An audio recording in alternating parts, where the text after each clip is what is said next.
good morning everyone. Welcome to this morning's class on your textbook story, Old Man at the Bridge by Ernest Hemingway. This is a component for Class 9 English Literature, part of your short stories component from your textbook, A Treasure Trove of Short Stories and Poems. Now, before we begin our lesson, again let me remind you it's important that you read your textbook once yourself in order to understand this explanation on the lesson. Read your author's introduction and read your story well before you think about all the meanings of the words. Try to enjoy the story, enjoy the characters, pick up some sort of message of your own, because yes, forming a personal opinion is always very important for English language and literature. Now, without further ado, if you've read your lesson and read your author's background from the story, we'd like to begin with our presentation on Old Man at the Bridge by Ernest Hemingway. Now, I can't stress how important a writer like Ernest Hemingway is for English literature in general and for particularly American writing in the 20th century. The way he wrote changed the landscape of classic American literature. Because of a writer like him, stories were no longer long and drawn out, but short and poignant and meaningful, simply because of how real they were in the style that they were written. Hemingway wasn't what you would call much of an academic per se, but his writing was created by the reality of the world that he lived in. He was an ambulance driver in World War I. He was a war correspondent during the Spanish Civil War in the 1930s and also during World War II when it took place a few years later. Because he was a reporter, this reporting influenced the way that he wrote. His stories were not fairy tales, as you would call it, but rather sharp, very distressing images of what a war looks like from the point of view of people who suffer the most. His adventurous life and career influenced even authors after him. Because he was such a sort of militaristic sort of man, such a stark, honest reporter, that created a new way of writing short stories. They were truly short in that this particular story that we're going to discuss today is barely 3 pages long, but it carries this very important messages. Some of his other works were these ones: The Sun Also Rises, written in 1926, another one written in Paris called A Farewell to Arms, about World War I in particular. It's because of his experience as a reporter and a war correspondent that the themes in his stories take on these themes of war and loss and conflict, and the people most vulnerable who are involved in that conflict. Now, as you can see, this is a story that he won a Nobel Prize in Literature for, and something called the Pulitzer Prize for American Writing. It's a story called The Old Man and the Sea. It's a very short novel, something called a novella, something you can read after perhaps you've read this story, The Old Man at the Bridge. But he is fond of using that sort of character of an old man, somebody vulnerable and very meek seeming against a great odds. For example, this story, The Old Man at the Sea, it's about this old fisherman's struggle to basically catch this very large fish that is a personal conflict for him. So this is also a very interesting story. Maybe you can read it once you've finished with your Old Man at the Bridge. Now, before we go on any further, let's discuss the story in general. This particular story, Old Man at the Bridge, takes place during the Spanish Civil War. Now, before we go into a few details, I'd like to talk to you a little bit about the background of the Spanish Civil War.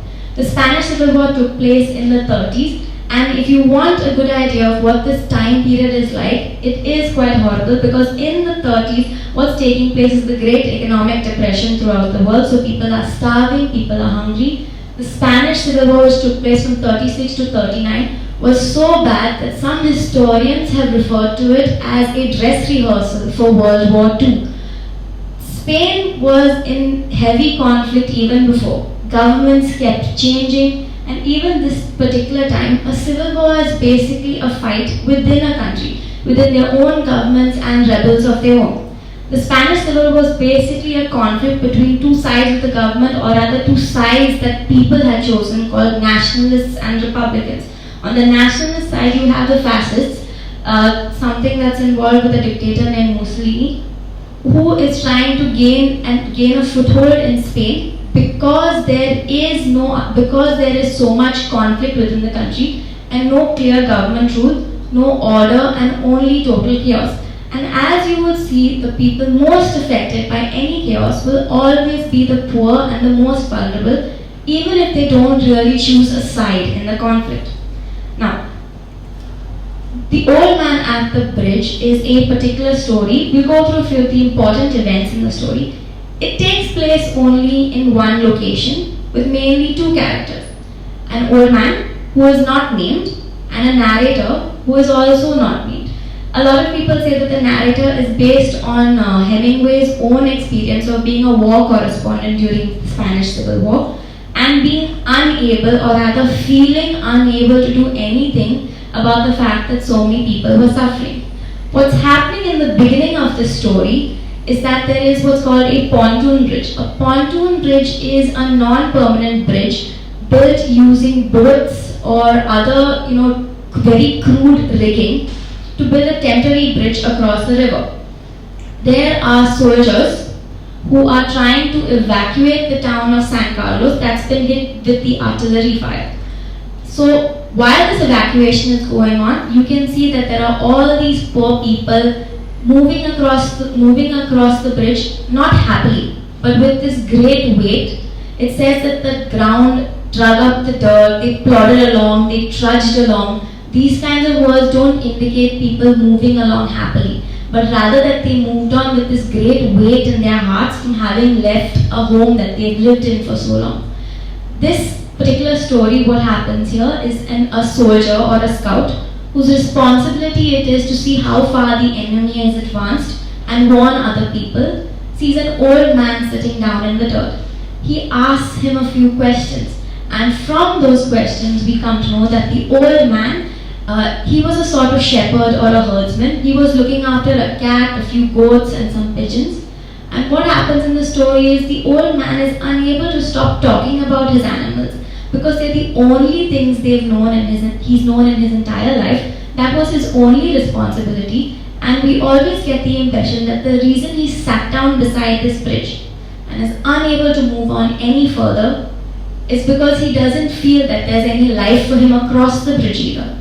The only life he's ever known is in San Carlos, and now that that town has practically been destroyed, somebody who cannot really see a future for himself, he doesn't see the point in moving across the bridge either. So that is one of our more important messages of the story, like how war doesn't just take lives, but rather it destroys livelihoods, destroys whole towns, and leaves people irreparable and unable to move on, either physically or emotionally. Now, the story takes place as a sort of conversation between a soldier and an old man. It's told almost like this newspaper article, the short, very prosaic form of narrative writing. The old man is such a vulnerable figure. The reason he doesn't have a name is because he's meant to represent all the people who are affected badly by the war. The soldier, also unnamed, remains this helpless bystander who's unable to do anything at all. One of the most important parts of the story is where the old man says, when the soldier asks him, what politics have you, which is basically asking him, on which side of the war are you? The old man says, I have no politics. He's 76 years old. The only responsibility he has had for years is to look after the animals, and now he cannot do that itself. His one shot at peace has been destroyed. The twilight years of his life have been ruined, and now he's sort of going to perhaps perish in the indignity of an evacuation like this, where he has to leave the only town he has ever known. Now, as the story goes on, the reader also gets the impression that hope is slowly flowing away. The other important thing about the story is that you'll notice it takes place on Easter Sunday. Now, Easter Sunday for Christians is the end of a mourning period, end of a sort of mourning period where you have to atone for maybe things you have done wrong, but do a sort of penance. And Easter Sunday is a day of resurrection, a day where you're supposed to celebrate. It celebrates the resurrection of Christ. But in this story, their evacuation is taking place on Easter Sunday. So it is a great sort of irony in that on a day that is supposed to be celebrated, they are being forced to mourn. They are mourning the loss of life, They are mourning the loss of livelihood and the loss of their whole town in general. Okay. The setting of the story is very important. It takes place along that pontoon bridge, and you can see that Hemingway uses this very almost news reporter type image of a pontoon bridge across the river, and carts, trucks, men and women and children were crossing it, almost describing this scene of a heavy sort of mass exodus. The people are forced to move from one place to another just for a sense of safety. The pontoon bridge becomes very significant because it is shaky and not permanent, much like their sense of safety. Their sense of safety is also not a permanent thing. They are not sure what lies for them beyond the bridge. Before the bridge there is certain death. After the bridge there is promised safety. But again, we cannot be quite sure because we never follow that old man across the bridge. It's important to note the kind of phrases that are used. Plodded, the ankle deep, dust. So this story that you're reading is almost like a picture of grief, like a newspaper article straight from a war-torn country where you're forced to look at what happens to the poor, the most downtrodden, the most vulnerable, old women, perhaps children during a conflict like this, and yes, even animals and beloved pets perhaps.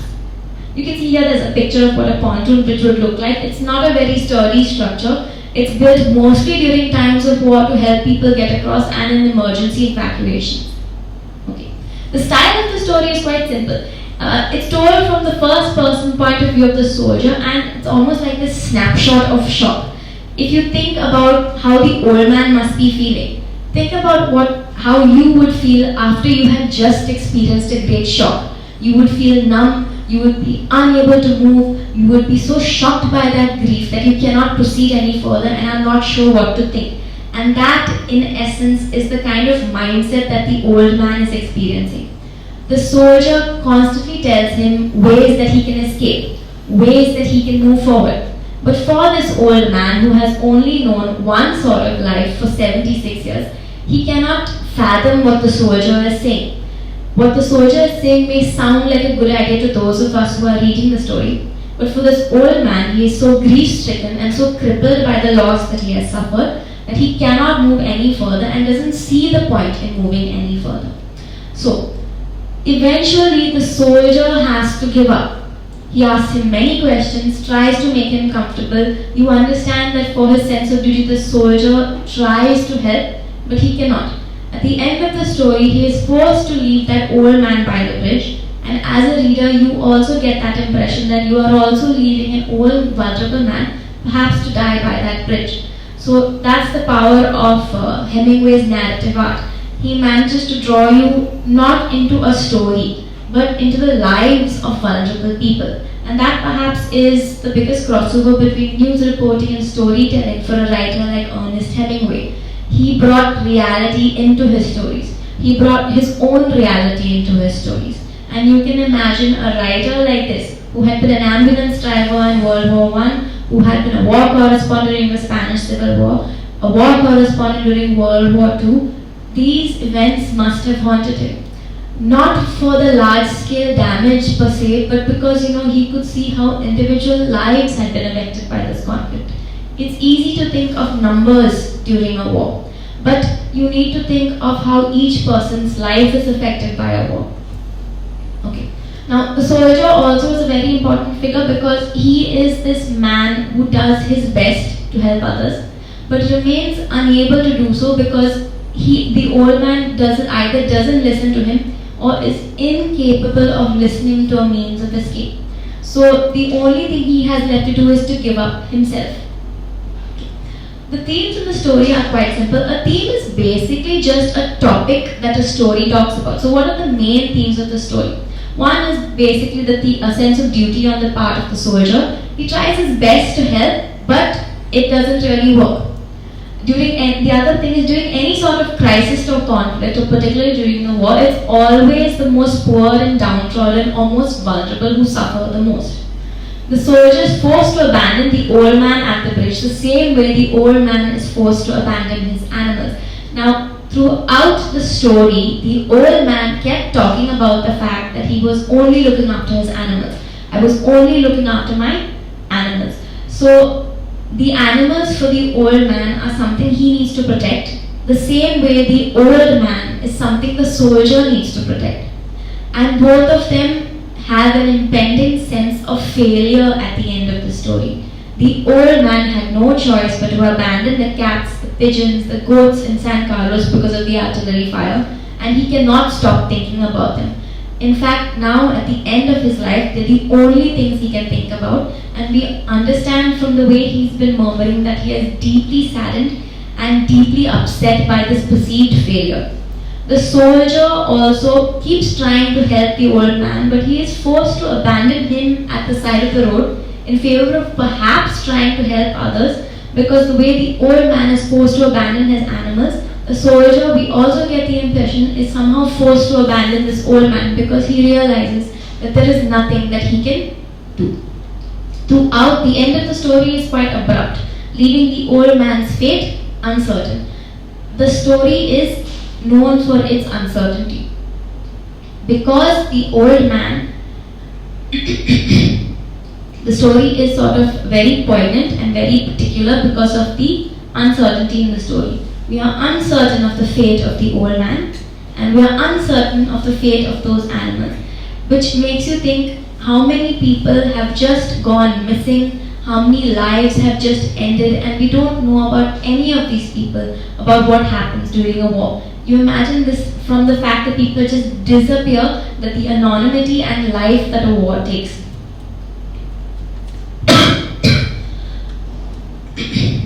Now, symbolism in this story is very important. The pontoon bridge reflects the uncertain future of the people during the war, because the pontoon bridge is not a permanent structure, it is an unsteady temporary structure. So although it promises safety on one side, that itself is not certain. Throughout the story, the soldier is always looking over his shoulder, worried about something called contact, which is basically in this story an attack by a fascist army on these people. Another important thing to note is that Hemingway was actually one of the first journalists to ever warn the world about the dictatorship of Mussolini. Okay. So, life and escape is on one side of the bridge, but almost certain death at the other.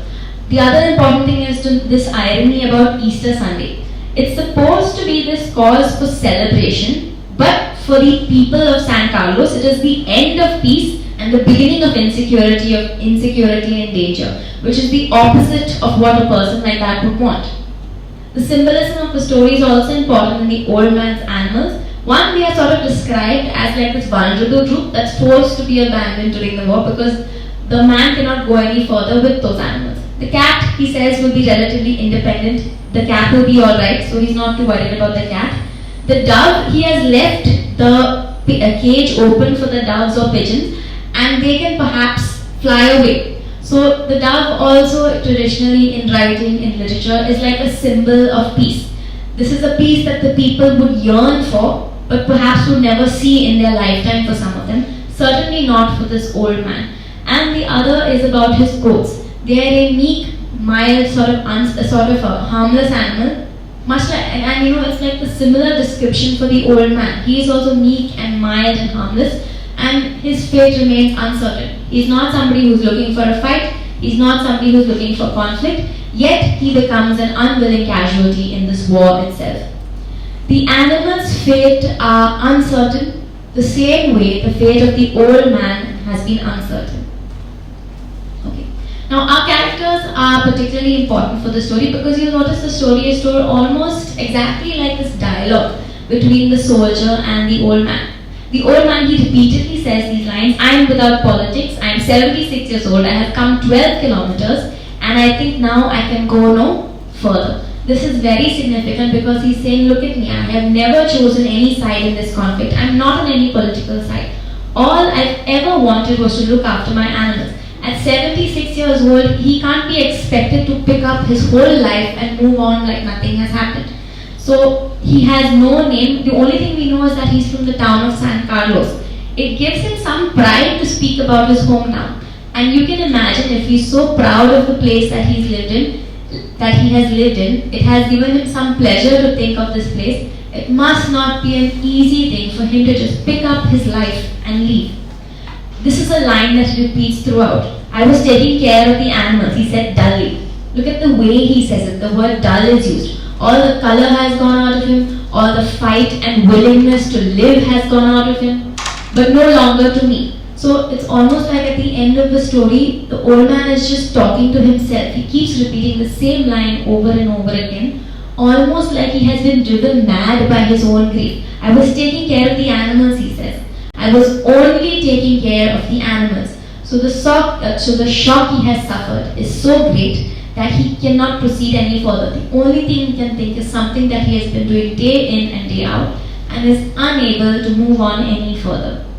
The narrator is also very important. He's basically described as a scout or a soldier. Now, scouts are basically people who have to take a sort of, they have to take like an idea of what is happening on in an area. This particular soldier's responsibility was to explore something called a bridgehead and find out how far the enemy had advanced. You can see him throughout the story constantly looking over his shoulder, wondering whether they're expecting fire or some sort of conflict eventually. We can understand that he does take his duty very seriously. He really has only one job: to explore the bridgehead beyond and find out to what point the enemy had advanced. A bridgehead is nothing about a bridge, but rather it is a place where an enemy has occupied and is seeking to create conflict from there. He has one clear-cut duty, but he can't help but try and help the old man at least because he feels sorry for him. But at the end of the story, you understand the soldier also feels that he cannot do anything. He feels helpless. So that is one of the things about the story, how common, normal people are left completely helpless and paralyzed by war. I was watching the bridge in the African-looking country of the Ebro Delta. The town of San Carlos was near a place called the Ebro Delta, and indeed a few months later, something would take place here, one of the worst parts of conflict of the Spanish Civil War, which was called the Battle of the Ebro. So this is what they were expecting, that ever mysterious event called contact. Contact is basically them making contact with the enemy and a fight being on, something that perhaps no one would be able to get out of. Okay. For a concluding image, there's something very stark about the way the story ends. Hemingway changed the way American writing was written. The stories were no longer long, drawn-out fairy tales, lots of metaphor, lots of pretty pictures, but rather this image or snapshot of shock, of what life looks like, of what war looks like from a ground reality. So it's not this sensational story in the newspaper. It's not a point in a history book, but rather reality for common people. What is it like for common people when they are affected by something they cannot control? How easy it is for them to be swept away, almost like the river can possibly sweep away this bridge. How easy it is for life to be so easily lost, for whole lives, whole towns to be so easily wiped out. And perhaps maybe that makes us consider the fact how actions, decisions taken by whoever is in power can sometimes affect the poor. I was taking care of animals, he said dully, but no longer me. I was only taking care of the animals.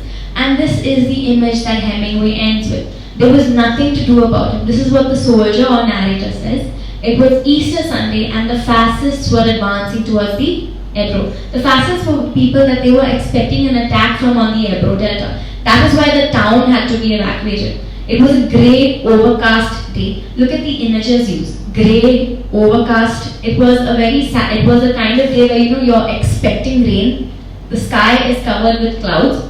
But the impression here is it's not going to be rain that's going to fall down on these people, but rather fire from the planes of the fascists. With a low ceiling, so their planes were not up. This was a little bit of luck that they had. Because of the grey overcast sky, the planes from the fascist government could not be flying overhead, and it was giving these people one last chance to escape. And that's something that the narrator reminds us of. That and the fact that cats know how to look after themselves was all the good luck that the old man would ever have. But in the grim manner that this last line is written, The soldier is not saying that this old man has good luck. That is the last scrape of luck that the old man is ever going to have. The sky was grey and overcast, so it was the old man's last chance to escape. The cat, the animal that the old man, one of the animals the old man was worried about, could at least try to escape. But that is the end of the old man's luck. He can't possibly have any more luck, and we're left with this very grim reminder that we don't know what happens next. And that perhaps is the greatest fear for us also. Even during a time like this, when there's a virus spreading world over, what is the thing that we fear most? Uncertainty. The fact that we're not sure what's going to happen in the future. And sometimes we may feel helpless and unable to help. And that is the atmosphere that Hemingway creates at the end of the story. In a time of conflict, it's not just it's many things that we have to worry about. A loss of life, a loss of livelihood, and that deep sense of uncertainty about what's going to happen in the future. Now, a little bit of vocabulary, you can pause the video at any time and try and understand these words, but they are quite simple. What is a pontoon bridge? The word staggered, unsteady movements, plodded, walked slowly and heavily. What is a bridgehead? It's a strong position secured by an army inside enemy territory from which to advance or attack. So a bridgehead is not a part of a bridge, but rather it's an army position secured by a place for which they will advance or attack on an enemy territory. And artillery. This is the reason why the people of San Carlos had to evacuate because of an invasion by an army branch that uses guns for firing. When you say the road forks, the road divides into two. Unquiet, the old man says there's no need to be unquiet about the cat, he can look after himself. So basically the word unquiet means all these three things, not one of them but rather all three. Restless, unsettled and worried. Overcast, covered with clouds. And you get the impression that this grey, overcast sky, it's not just creating an image of depression for the story, but the fact that these people's lives have been grey and overcast, made dull and lifeless by the war that is taking place. So, with this we conclude with our story. One of the most important things I'd like to point out about the story is the fact that Ernest Hemingway brought a new style of writing into American literature in a time when writing did not have that same quality. He was a pioneer of a writer, a pioneer in American literature. He changed the way people thought of writing. And the story, The Old Man at the Bridge, is one of his not only one of his best stories, but also remarkably one of his shortest. It's very easy to write a lot sometimes and say nothing. But how much talent does it take to use these 3 simple pages and depict the end of a life, the end of a conflict? There's so much in these 3 pages alone. We come to know about the soldier, the old man, the life that the peasants have led in San Carlos. Peasants, another word that's used in the story. Basically, poor people. The life of the poor in San Carlos, what the atmosphere is like for people every day during the Spanish Civil War. Because it was this constant conflict between people, the government. There were many different governments trying to jockey for position. And as usually you understand, when something like that is taking place, someone always tries to take advantage. And some of the people involved in this conflict were in fact Nazi Germany and the fascist dictatorship. So it was basically 2 sides during this conflict, the nationalists and the Republicans. And that is why historians have referred to the Spanish Civil War as a dress rehearsal for World War II. Because World War II, which took place, almost immediately after, Europe at that point in history being like a tinderbox, something could go wrong at the drop of a hat. So his writing was very important because it showed you what a country is like on the brink of war and what life is like for common people when they are so uncertain about the future. Something all of us can understand right now. It's not a war that's taking place, but we live every day with this uncertainty about what's going to happen next. And for those of us who are safe and happy, we need to think about what is happening to people who cannot protect themselves, who have no choice but to keep working or keep moving along and cannot possibly see any happy end to themselves for the story. And that is one of the hallmarks of Hemingway's writing. His stories were very rarely happy endings. But what they did was bring reality into the minds of people who read these stories. Because sometimes, very often, it's easy to surround ourselves with our own lives and think absolutely nothing is wrong. But we do, in times of crisis, need to spare a thought for what happens to people who cannot protect themselves. And that is the reality that Hemingway, with his journalistic background, brought to writing. They were no longer dreams and fairy tales, but rather harsh, stark realities that all of us have to face in a time of crisis. And with this, I'd like to end our presentation about Ernest Hemingway and The Old Man at the Bridge. Thank you for listening.